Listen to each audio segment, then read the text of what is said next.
Good afternoon, everybody. Welcome back to the Opportunistic Trader. It is just before noon on November 20th, and we're joined now by Tracy Shuchart. Tracy's been joining us regularly to show us the way she's looking at some different technical indicators and talk about her different trade observations, macro views, things of that nature. Tracy, how's it going today? Good. How you guys doing? Good, good. So, we were just talking before we got going, but I think we got to start with this recent turbulence in the energy market more so than even equities. Let's start with crude today. Right. We were trading a high of 57.44. We traded down to 53.63. Was there any news on this? There, there's no news. I mean, it just seems like everybody's kind of, selling every bounce. Also, with the equity markets tanking and all these energy stocks down, I think, crude's going to have a hard time rallying as well. But, technically, we're kind of entering into this area. We're entering into kind of the support area right here, right? We've got an HVN market traded a lot in this area. So this is kind of a supply area, which, coincides with, we have a little bit of a repair down here. So either, we're right now we just touched into this area. So we're either going to be rejected out or, I think we come down to the bottom, fix this. And this would be, a great area for a bounce, some kind of bounce. I don't know how big of a bounce, but I suspect the market would come down in here, come back up into somewhere in here. And then we could, sell off to last year's POC was 49.20 area. Depending on, there's a lot of mitigating factors. I think, going into, we have a long weekend coming up, and then the week after we have an OPEC meeting. So, I'm kind of watching this area very carefully for a bounce because I don't think, kind of just like we were talking about earlier, how nobody wants to be short into a weekend. This is going to be like a 4-day weekend, even though the markets are trading, volume is going to be very thin. So, and then going into the OPEC meeting, if they decide to cut 2 million barrels, who wants to be short into that? So, What's the expectation going into that meeting at this point? They're talking about 1.4 now. They were talking about 1. Now they've upped that to 1.4. So we can kind of go ahead and see. There's a lot of factors involved. Russia said, "Oh no, we don't want to cut."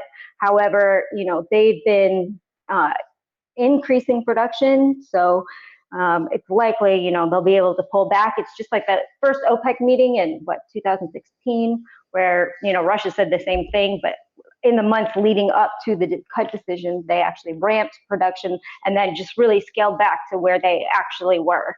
So in this case, I think we're kind of seeing a repeat of that too. And I think if all of OPEC kind of makes this decision, they'll kind of follow along. Is my view.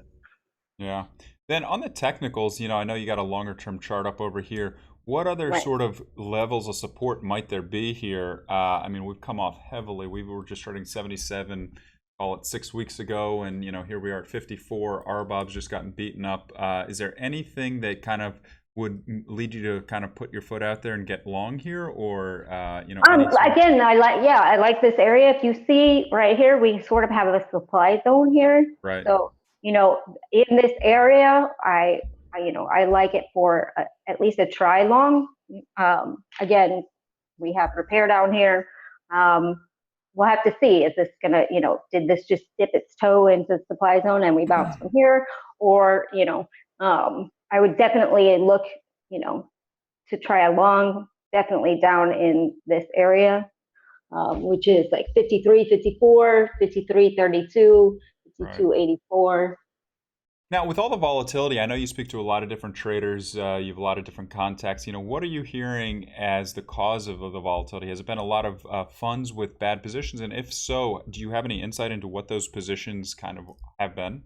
No, we heard I've heard the same thing that everybody else heard, that, it was a big, it could have been somebody that was short nat gas, long crude.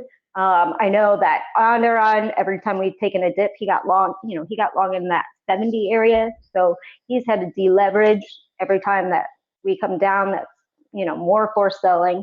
And,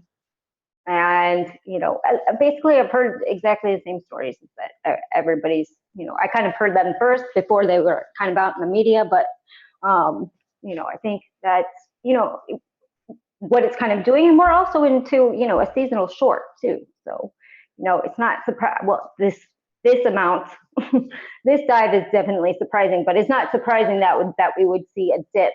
Generally, you see, starting in like mid-September until you don't really see a bounce until about mid-December. So generally, obviously, every year is not this big of a pullback, but it is a seasonal short too. So I think that sort of starts changing when in December production companies start pulling back from production because tax assessment is in December. Also, the U.S. production numbers will come down. People will view that as bullish. They generally do every year.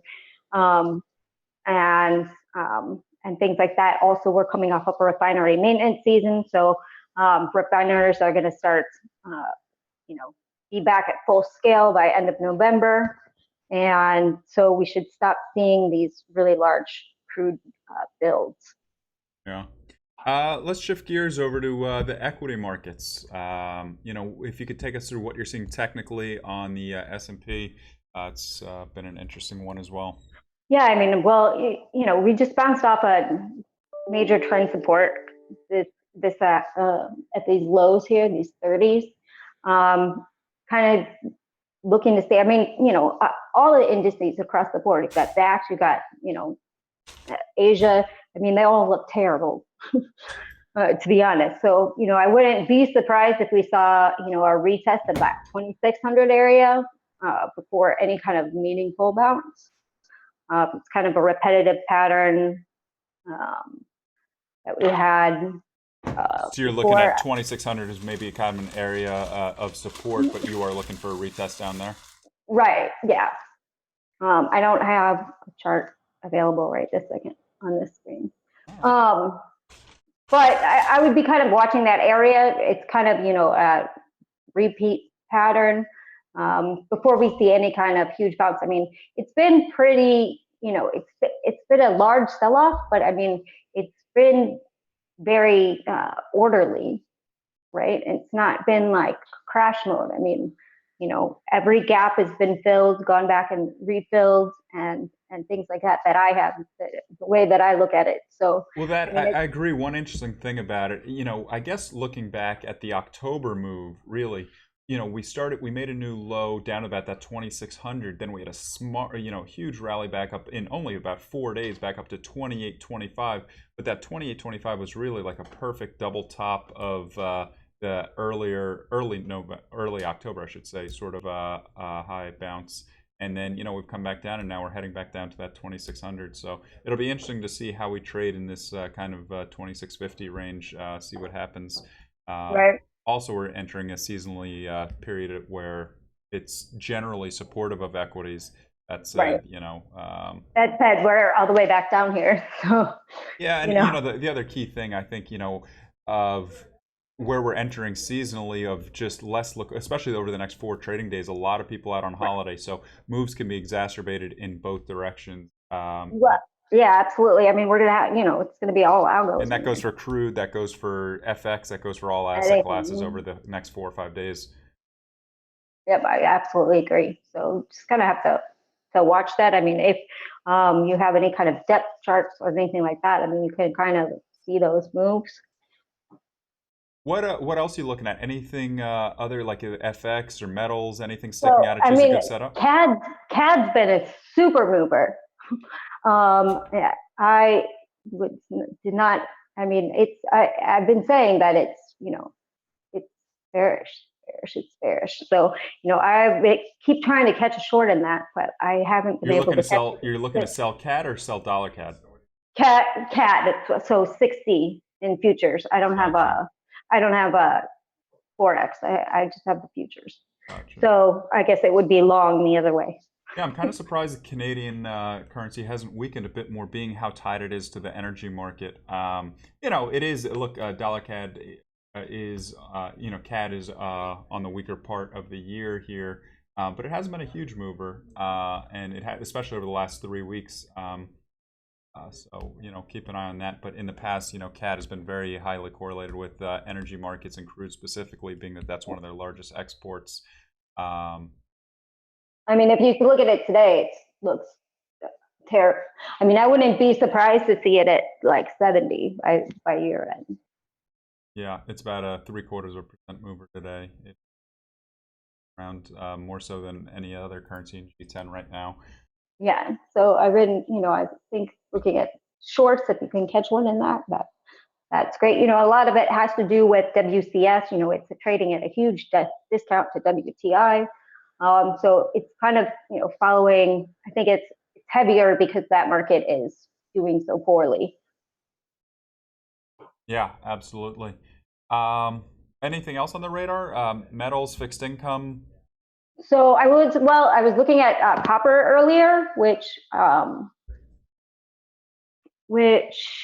let's see. Oh, I don't have that up right now. Sorry, it's too hard to switch back and forth. I was looking at copper. It was attempting a breakout from a wedge. Looks like it's pulled back in some. I still think that if you could find a long in there somewhere, that might be here. I think copper's actually held up pretty well. I know. Let me find this chart really fast. I just took it off. But yeah, I think I just pulled up a chart there now looking at my screen while you're searching. Okay, I got it. Yeah, just tell me when to jump back. But I think over the past 4 months, really, copper's, look, it's down on the year. It's not trading well in the year. Oh, here we go. I'll jump back to you here. Yeah, it's back to you here. Wait, let me pull it.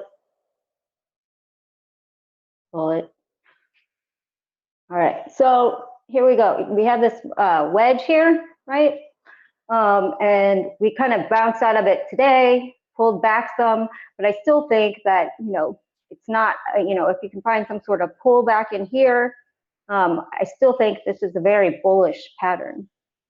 Well, I was about to ask you, is this a bullish pattern? I mean, I think relative to everything else that's going on in the global markets, I think it is held up pretty well. But that price action there, if we kind of fail here, or yeah, I mean, but kind sideways. of gold had the same exact pattern. We talked about it before a couple of times when I was on. Gold had the same exact pattern where it, tried to hook out, came back in, So would you be and then looking all at of a sudden we went on. So I would I would, obviously this is a daily chart, so I would go to intraday charts and, kind of pick a level, maybe a 50% retrace down in here. Obviously, if it went down here, your risk reward would be great. right. Try along. So would that be a stop loss level though? That like bottom end of that sloping trend there? Yeah, definitely. I mean, you wouldn't want it to fail the bottom side again, right? Right, exactly. So in a way, at certain points, you'd want to be aiming probably for a long here, with that being your stop loss, basically a defined stop loss there, right? I mean, this is literally the same pattern that gold did. That when we finally broke out, we broke out. When it did break out, we went up to those 1240s. So I would kind of look for some kind of pattern like that. Maybe a move to somewhere in here.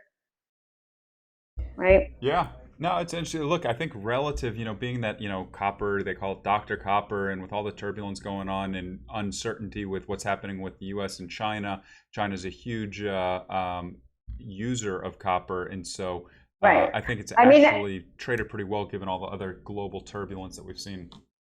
Absolutely. So that's all I'm kind of really looking at right now. All right. Well, yeah, I appreciate it. Tracy's always very active in the chats, and she's posting charts similar to these sort of things, giving us a lot of insight. And so it's great to hear it as well. Tracy Shuchart, I really appreciate you taking the time, and we'll look forward to hearing more info in the chat. A lot of volatility, so it's an interesting time right now. Okay, definitely. Thanks. All right, talk to you later.